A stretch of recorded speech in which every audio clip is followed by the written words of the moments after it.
कल तक उनकी माँ कांग्रेस थी। जब कांग्रेस से उनको सम्मान नहीं मिला तो बोले ये माँ बेकार है हमारी। वो दूसरे माँ की टोह में चले गए, जजप्पा में चले गए। वहाँ भी जब उनको मौसी से दर्शन हुआ, बोले जो ये मौसी भी ठीक नहीं है, तब वो बेचारे चले गए लोजप्पा मौसी के यहाँ। वो मौसी इनको कुछ ठीक लगा, उस मौसी से इन्होंने नमस्कार पाती भी किया, मौसी ने इनको आशीर्वाद दिया और बेचारे आ गए। मौसी का बेटा बन के आए, मतदाता के बीच अपना आशीर्वाद मांगे। मतदाता ने उन्हें आशीर्वाद प्यार दिया, बड़े उम्मीद और आशा से दिया। और जब उस मौसी के दरबार आशीर्वाद से वो पहुँचे, फिर ही दोसर मौसी खोजने लगे। आज ही दोसर मौसी की गोदी में चले गए। तो भैया ये कोई करैक्टर नहीं है। कम से कम बेगूसराय और बिहार की धरती पर उस शख्स को किसी के नीयत और किसी के करैक्टर पर सवाल उठाने का हक नहीं बनता है। जो दिन में 15 बार गिरगिट के तरह करैक्टर को बदलता है, कल कौन मौसी के यहाँ जाएंगे ये भी कहना मुश्किल है। तो कॉन्ट्रैक्टर ने कहा भैया तो सड़क का आप शिलान्यास कर दीजिए। तो मैंने शिलान्यास कर दिया तो उनको तितकी लग गया। जब भाई हम हैं विधायक तो फिर भोगो सिंह कैसे शिलान्यास करेगा। लेकिन कॉन्ट्रैक्टर कहा, रिफाइनरी प्रशासन ने कहा चूंकि आपके द्वारा मटिहानी विधानसभा में सड़क रूपी बच्चा को जन्म दिया गया तो आप कर दीजिए। मैंने कर दिया। लेकिन जनता ने उन्हें चुना है तो मेरे द्वारा स्वीकृत सड़क का शिलान्यास करने के हकदार हैं। मिर्ची लगती है उनको। उनके गांव में शांति है क्या? नए नए यूथ की हत्या हो रही है, दारू के चक्कर में हो रहा है, गांजा के चक्कर में हो रहा है, अफीम के चक्कर में हो रहा है। हम तो कहेंगे जो मटिहानी धरती को अपराध मुक्त कराने का सकारात्मक वो प्रयास करें, इफ बट के फेरा में नहीं रहें। जब मटिहानी विधानसभा का बेटा हूँ, भाई हूँ, सेवक हूँ।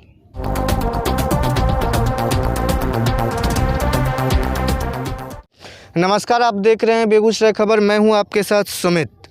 अभी हम बने हुए हैं मटिहानी के पूर्व विधायक रह चुके थे। लगभग 15 साल तक मटिहानी में रह के इन्होंने जनता के बीच लगातार सेवा करने का काम किया है और हाल फिलहाल ही संपन्न हुए 2020 के चुनाव में राजकुमार सिंह ने इन्हें शिकस्त देते हुए यहाँ के विधायक बने।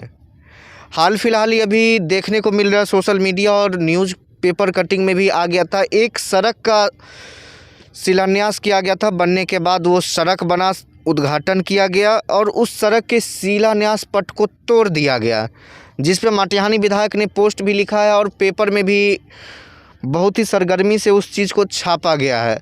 इशारे ही इशारों में वर्तमान विधायक ने पूर्व विधायक पे सीधा आरोप ये लगाया कि शिलान्यास पट पूर्व विधायक के ही गुट के द्वारा तोड़ा गया है, क्योंकि इन्हें मटिहानी का विकास रास नहीं आया। तो हम जानना चाहते हैं कि इसमें कितनी सच्चाई है। क्या ये बात सही है कि उन्होंने जो इशारों में आप पे आरोप लगाया है, क्या ये आरोप सही है? सबसे पहले तो बेगूसराय खबर को नववर्ष की बहुत बहुत बधाई देता हूं। और आपने जो सवाल किया वो सवाल बड़ा ही दुखद सवाल है, क्योंकि भोगो सिंह का राजनीतिक सामाजिक जीवन में एक अलग अपना करैक्टर है। मेरी मानसिकता इतनी घटिया नहीं हो सकती है, इस जन्म में नहीं होगा, अगला जन्म में हो सकता है। और उनके द्वारा जो आरोप लगाए गए 100% निराधार आरोप हैं। 1% उस आरोप में दम नहीं है, एक नंबर। और उन्होंने मांग किया है जिला प्रशासन से, जो शिलापट जिसने भी तोड़ा है उस पर कार्रवाई होनी चाहिए। हम भी जिला प्रशासन से आग्रह करेंगे, जो शिलापट जिसने भी तोड़ा ये बहुत घटिया काम हुआ है, वैसे व्यक्ति को चिन्हित कर कार्रवाई होनी चाहिए। और उस शिलापट को हम कोई बड़ी चीज़ नहीं मानते हैं। हम अपने सामाजिक राजनीतिक जीवन में हम बहुत कम सड़क भवन का शिलान्यास और उद्घाटन में विश्वास रखते थे। हम तो अपने कार्यकर्ता को ही कहते थे कि जाके तुम शिलान्यास कर दो, उद्घाटन कर दो। हम तो सेवा में विश्वास करते थे, अपने कर्म में विश्वास करते थे। और जिसकी इन्होंने चर्चा किया है उनको शायद पता नहीं है, जो वो जब से विधायक बने हैं तब से मटियानी विधानसभा में एक रोड का उन्होंने प्रशासनिक स्वीकृति आज तक नहीं ले पाए हैं, आज तक न। मटियानी का बेटा, मटियानी का भाई, मटियानी का सेवक अपने कार्यकाल में ही मटियानी विधानसभा का सभी सड़क को तकनीकी और प्रशासनिक स्वीकृति दिलवा दी। और मटियानी की जनता ने हमको जब रेस्ट लेने के लिए कहा है तो लोकतंत्र तो चल रही है, विधानसभा चल रही है, तो वो अभी प्रेजेंट टाइम में ऑल प्रशासनिक और तकनीकी स्वीकृति लिए गए सड़क का टेंडर हो रहा है। जैसे आप जान लीजिए, आप सिंघौल से लेके विनोदपुर होते हुए मिर्ज़ापुर चले जाइए, मेरे द्वारा स्वीकृति। आज चले जाइए थर्मल, NH थर्मल से 3 मोहानी होते हुए बलिया बाईपास रोड लगभग 65 करोड़ मेरे प्रयास से स्वीकृति, जो अभी टेंडर हुआ है, जो हमको लगता है 1-2 महीना में उस सड़क का शिलान्यास होगा। आप चले जाइए शाहपुर, NH 31 शाहपुर, मेरे समय का स्वीकृति शिलान्यास।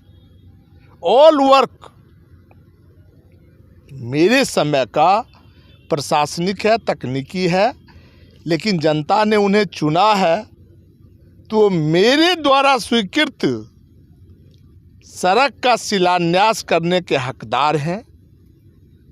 मिर्ची लगती है उनको, रिफाइनरी से हमने काफ़ी संघर्ष करके 6 करोड़ का केसावा का मुख्य सड़क की स्वीकृति दिलाई। टेंडर प्रोसेस, प्रशासनिक स्वीकृति में विलम्ब हुआ, तब तक चुनाव आ गए और उसके बाद मान लीजिए टेंडर हुआ, टेंडर फाइनल हुआ, इस सब प्रोसेस में साल लग गए। तो कॉन्ट्रैक्टर ने कहा भैया सो इस सड़क का आप शिलान्यास कर दीजिए, तो मैंने शिलान्यास कर दिया। तो उनको तितकी लग गया, जब भाई हम हैं विधायक तो फिर भोगो सिंह कैसे शिलान्यास करेगा।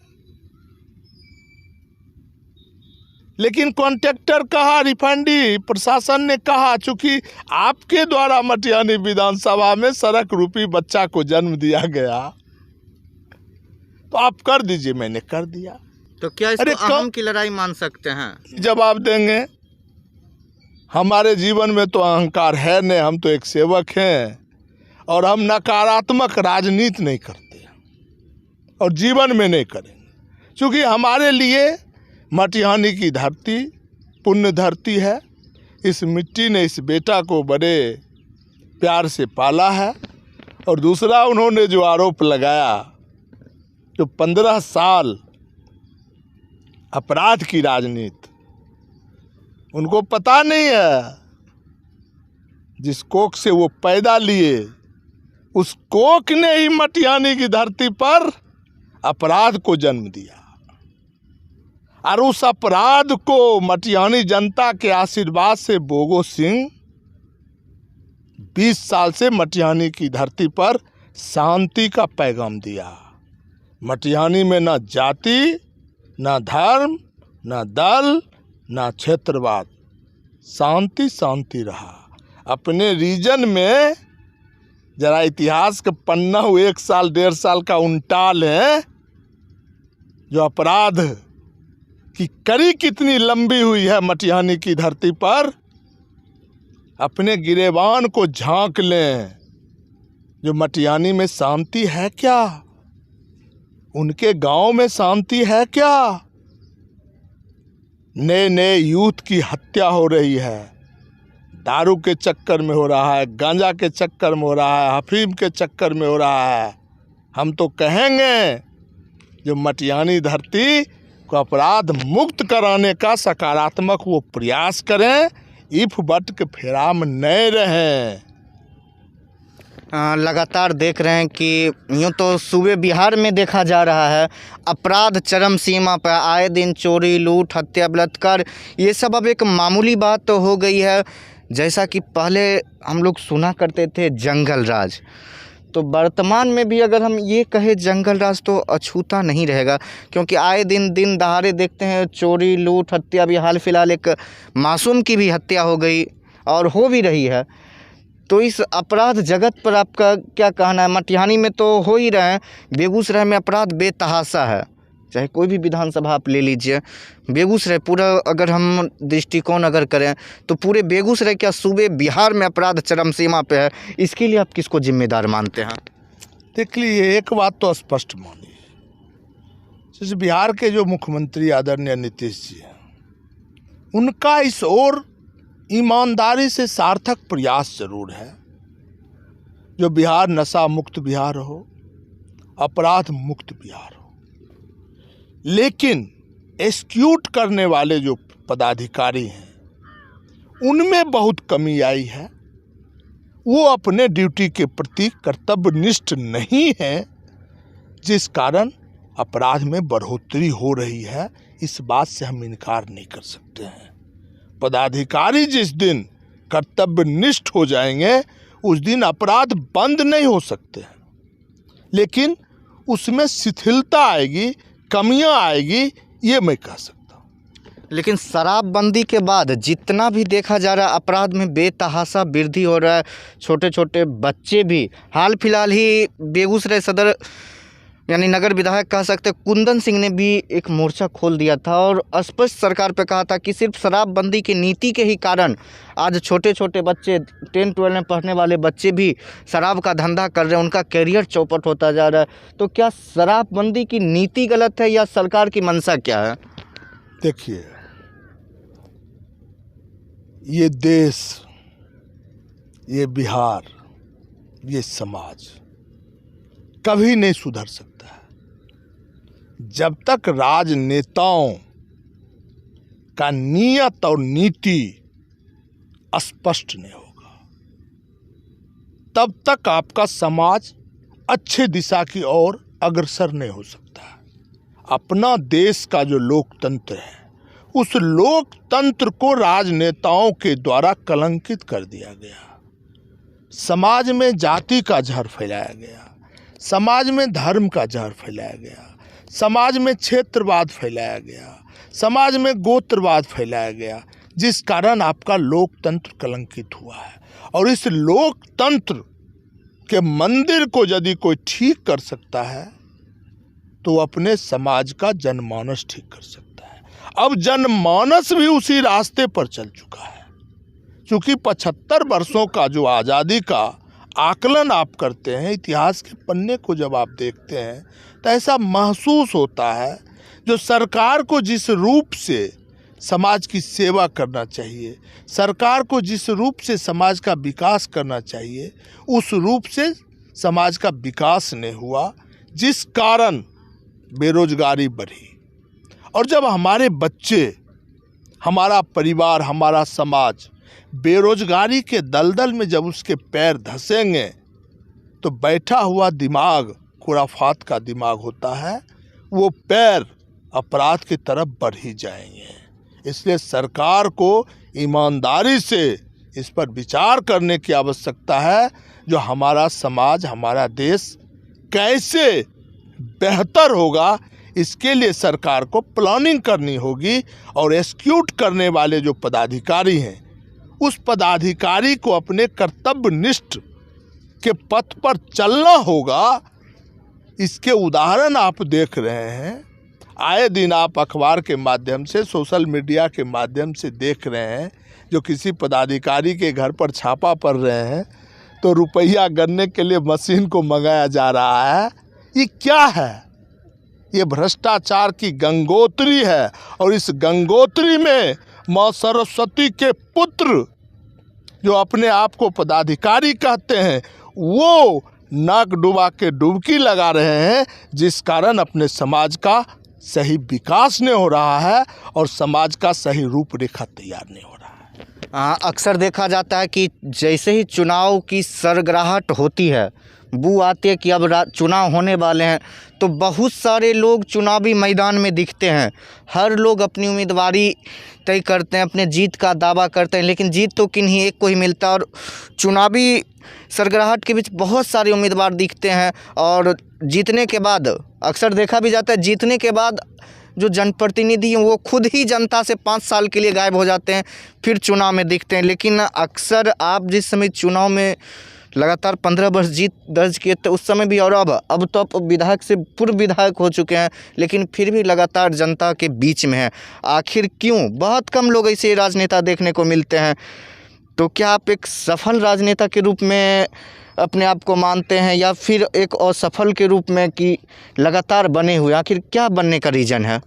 देखो भाई, हम सफल और असफल राजनेता नहीं हैं, सफल और असफल पूर्व विधायक भी नहीं हैं। हम तो शुरू से कह रहे हैं, जब मटिहानी विधानसभा का बेटा हूँ, भाई हूँ, सेवक हूँ। इस मिट्टी ने मुझे असीम प्यार दिया, 2 बार पैक्स अध्यक्ष बनाया, पंचायती राज में 1 बार जिला परिषद सदस्य बनाया, मटिहानी जैसे कठिन डगर पर 4 बार मुझे विधायक बनाने का कार्य किया। मेरे जीवन में अहंकार नहीं है और मटिहानी की मिट्टी, मटिहानी का परिवार, समाज ने इस बेटा को एक करैक्टर दिया है, जो करैक्टर सनातन धर्म से मिलता है, जो करैक्टर भारतीय संस्कृति और संस्कार से मिलता है। मैं किसी के पिट्ठी में छुरा नहीं मारता। ये सवाल तो आपको करना चाहिए ना मटिहानी के विधायक से जाके, जो कल तक करैक्टर बेचने में बेगूसराय जिला में वो सबसे अधिक तीव्र गति से चलने वाले बेटा पैदा लिए धरती पर। कल तक उनकी माँ कांग्रेस थी, जब कांग्रेस से उनको सम्मान नहीं मिला तो बोले ये माँ बेकार है हमारी, वो दूसरे माँ की टोह में चले गए, जजप्पा में चले गए। वहाँ भी जब उनको मौसी से दर्शन हुआ, बोले जो ये मौसी भी ठीक नहीं है, तब वो बेचारे चले गए लोजप्पा मौसी के यहाँ। वो मौसी इनको कुछ ठीक लगा, उस मौसी से इन्होंने नमस्कार पाती भी किया, मौसी ने इनको आशीर्वाद दिया और बेचारे आ गए, मौसी का बेटा बन के आए, मतदाता के बीच अपना आशीर्वाद मांगे। मतदाता ने उन्हें आशीर्वाद प्यार दिया, बड़े उम्मीद और आशा से दिया। और जब उस मौसी के दरबार आशीर्वाद से वो पहुँचे, फिर ही दोसर मौसी खोजने लगे, आज ही दोसर मौसी के गोदी में चले गए। तो भैया ये कोई करैक्टर नहीं है। कम से कम बेगूसराय और बिहार की धरती पर उस शख्स को किसी के नीयत और किसी के करैक्टर पर सवाल उठाने का हक नहीं बनता है। जो दिन में 15 बार गिरगिट के तरह करैक्टर को बदलता है, कल कौन मौसी के यहाँ जाएंगे ये भी कहना मुश्किल है। लेकिन भैया मेरे करैक्टर को जानिए, जो मैं करैक्टर बेचने के लिए सृष्टि में पैदा नहीं लिया। भारतीय संस्कृति और संस्कार को अक्षुण्ण रखने का सार्थक प्रयास करता रहा हूँ, करता रहूँगा। और अंत में कह देता हूँ, जिस माता पिता, जिस समाज ने इस बेटे को 97 से 2000 तक विभिन्न रूप में आशीर्वाद देने का कार्य किया, चाहे वो पैक्स हो, चाहे पंचायती राज हो, चाहे बिहार विधानसभा हो।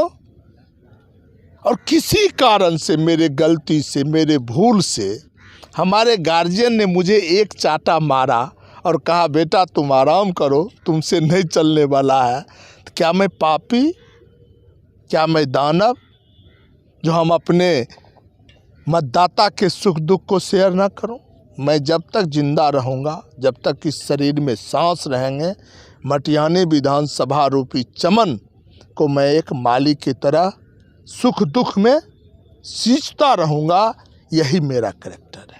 एक अंतिम सवाल आपसे करना चाहते हैं, चूँकि 2020 के चुनाव का तो रुझान आ गया है, अब जो 25 में बिहार विधानसभा चुनाव होगा, चूँकि वर्तमान विधायक भी अब आप ही के पार्टी में हैं, जदयू में, तो क्या आप आगे 2025 में चुनाव लड़ेंगे या नहीं? अगर लड़ते हैं तो क्या जदयू से ही चुनाव लड़ेंगे? चूँकि अब जदयू में एक कैंडिडेट, अब वो वर्तमान विधायक हैं, लोजपा छोड़ के जदयू में आए थे और सिटिंग कैंडिडेट हैं वो, तो क्या जदयू से लड़ेंगे या चुनाव, या निर्दलीय, या राजनीति हमेशा के लिए छोड़ के सिर्फ सेवा में लगे रहेंगे? एक बात जान लीजिए, मैं कहा था जो मैं करैक्टर बेच के राजनीति नहीं करूंगा, ये दुनिया के लोग जानते हैं। और जब चुनाव हम हारे, चुनाव मटिहानी की मतदाता नहीं हारी है, चुनाव मटिहानी विधानसभा के कार्यकर्ता ने हारे हैं, चुनाव बोगो हारा है। कारण जो हो, बोगो हारा है, इसको मैं एक्सेप्ट करता हूं। और चुनाव हारने के बाद जब कार्यकर्ता के दबाव में एक समीक्षा बैठक हुई ना, उस बैठक में हमारे कार्यकर्ता काफ़ी मायूस थे। उनको लग रहा था एक कदम और चलते तो ये होता, 2 कदम और चलते तो ये होता। तो मैंने उनको उस समय उनके चेहरे पर मुस्कान लाने के लिए मैंने कहा था आप लोग मेहनत कीजिए, आने वाला समय आपका होगा, अच्छा होगा, बेहतर होगा। मैंने उनको उस समय एक तरह समझिए उनको नमनचूस देने का कार्य किया था। मैं एक सेवक हूँ, सेवा हूँ, और अंत में यही कहूँगा कि भगवान कृष्ण ने अर्जुन से कहा था, हे अर्जुन, इस सृष्टि में जितने मानव हैं ना, वो सिर्फ कर्म है, फल हम हैं। फल तो भगवान हैं। इस सृष्टि को चलाने वाले जो डायरेक्टर बैठे हुए हैं, वो भगवान कृष्ण के रूप में हो, राम के रूप में है, बम बम भोले के रूप में हो, माँ दुर्गा के रूप में है, फल वो हैं। हम सब इस सृष्टि के एक पात्र हैं, अपना कर्म कर रहे हैं। उनका जो आदेश होगा, जब लोकतंत्र का पर्व आएगा, तो आपको भी बुलाएंगे, कार्यकर्ता को भी बुलाएंगे, मतदाता से भी मिलेंगे, उनका जैसा आदेश होगा उस आदेश का पालन करें। तो अभी हम सुन रहे थे मटिहानी के पूर्व विधायक भोगो सिंह जी को। तो इन्होंने 2025 के बिहार विधानसभा चुनाव जो होगा उसमें अपना रुझान उस समय ही क्लियर करेंगे कि किस पार्टी से लड़ेंगे या चुनाव लड़ेंगे या नहीं। लेकिन इन्होंने स्पष्ट कर दिया है कि चुनाव लड़े या ना लड़े, जब तक सांस तब तक सेवा। तो हमारी टीम के लिए इनकी तरफ से शुभकामनाएं रहेंगे कि लगातार लोगों के सुख दुख में खड़े रहने का काम कर रहे हैं, और एक ऐसा जनप्रतिनिधि जो वर्तमान में जनप्रतिनिधि ना होने के बावजूद भी सेवा करते आ रहे हैं, इनके जज्बे को सलाम करते हैं। सभी लोग जो भी लगातार जनसेवा के माध्यम से सहयोग करते आ रहे, बहुत कम ऐसे राजनेता देखने को मिलते हैं जो इस प्रकार के बयान देते हैं कि मैं राजनीति करने नहीं, सेवा करने आया हूं। तो असीम शुभकामनाएं रहेंगी आपके भविष्य के साथ। तब तक के लिए देखते रहिए बेगूसराय खबर।